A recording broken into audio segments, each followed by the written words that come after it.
Thank you for having us today. Today, I'm going to talk to you about the verbal feedback initiative that we started here at Gumley since 2019. So it started as a focus group, a CPD focus group, before we broke up into COVID, actually. And the point was to actually use the verbal feedback toolkit and implement it in our classes for the group of people who were actually focusing on that as a source of action research. And the point of that was to actually look at marking and reducing our workload, and the fact that sometimes we're marking for the sake of marking things and we're just getting overwhelmed with the marking, and it's actually not really meaningful for the students. So we kind of went through looking for the system that, Ross actually put in place in his study. And the idea is to actually get the students to be more independent in the classroom and focus on group work or independent work, so you can actually give them high quality feedback on the particular work that they're doing. So for me, in my subject, how it would work is I would basically get students to work independently or in small groups, where I would give them some feedback on their essays or on the translations.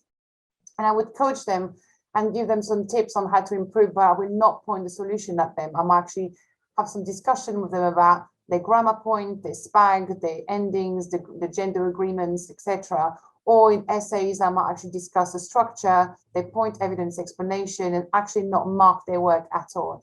I would just scan through it, read it, and basically sit with them and talk to them through it.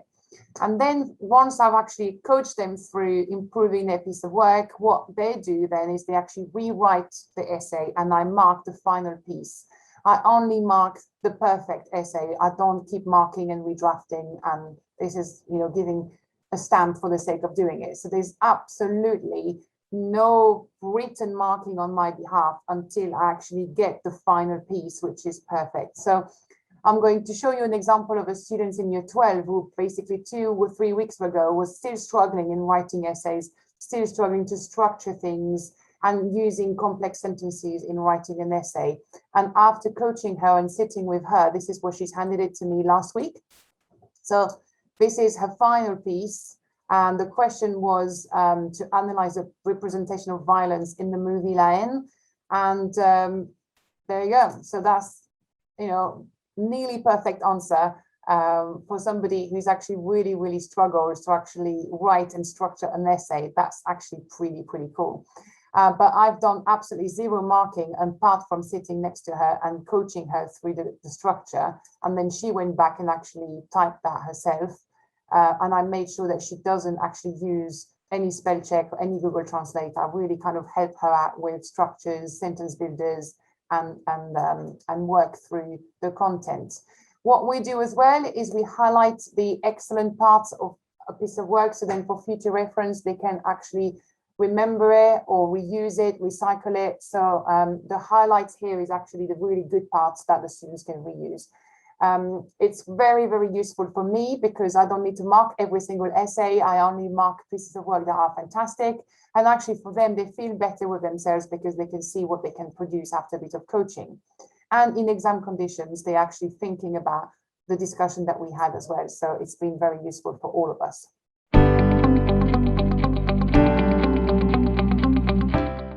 Hi, so can you tell us a little bit about written feedback versus verbal feedback? Which one has a better impact on your progress? I prefer verbal feedback over written, because with written feedback, I don't know how to apply it because you haven't gone like in depth into my mistakes.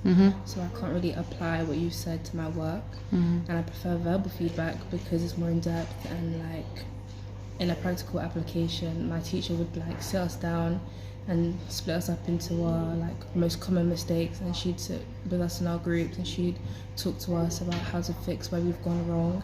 And then we'd have a discussion about our mistakes. Or as like in my French classes, my teacher would like make us sit one-to-one with her, and she'd go over like our paragraph structures, our mistakes, like spelling mistakes, and our use of examples, where we went wrong and how to better ourselves for the next essay that we're going to write. So, yeah.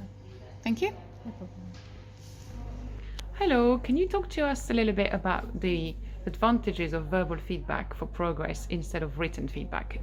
I feel like written feedback can often be quite vague, whereas verbally you can express more of the comments that you would like to pass on to your students. For example, sometimes if you've made a mistake in your work, whether that be an essay-based subject or sciencey or mathsy, you can just concisely say, like, this is wrong, we've not done this well. Whereas with verbal feedback, not only are you putting through a cross-motivational sort of speech, you're not just saying, oh, this is wrong, but you're also expressing more of where that student should improve specifically, especially if it's one-on-one feedback. How does that work technically in the classroom? How have you experienced it successfully in the classroom? So often after, whether it be in class assessments or mocks, when we get our papers back, we get the mark schemes. While we're checking our work, the teacher will go around the class to each student, look at the paper and identify what weaknesses and strengths that student has.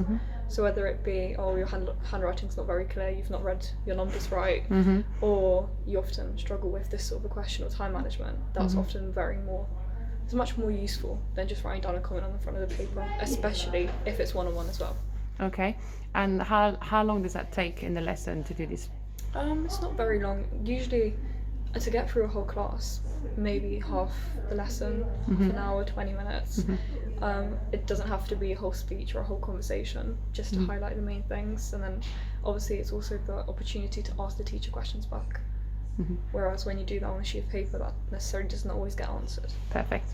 Thank you. Yep. Thank you, Miss. When I first started getting feedback from my essays from my teachers, we had conversations about how I need to weave in judgment throughout my essays, as that's one of the target points for the course. By having discussions after writing essays and also redrafting the essays in green pen afterwards, it's helped me improve on that a lot, which has made me boost my grade quite a bit. Through discussions with my teachers, we worked on getting one improvement point per essay, so it's not like an overload of information. So we do essays every 2 to 3 weeks, and then you're given like a 1 point to improve on. May that be like straight facts or judgment, or say just having a clear line of argument. So it helps to not overload what you need to work on in the future, and gives you a clear direct path. When I get my essays back in English, the first thing my teacher does is has a quick one-to-one with me where she tells me to reflect on what I've done and how I feel about my own essay. What this does is it really helps me be able to understand and sort of criticize on my own what I've written, and it really helps me develop stronger points to improve on for my later essays. Then she'll come to me and tell me about how she felt it could have went.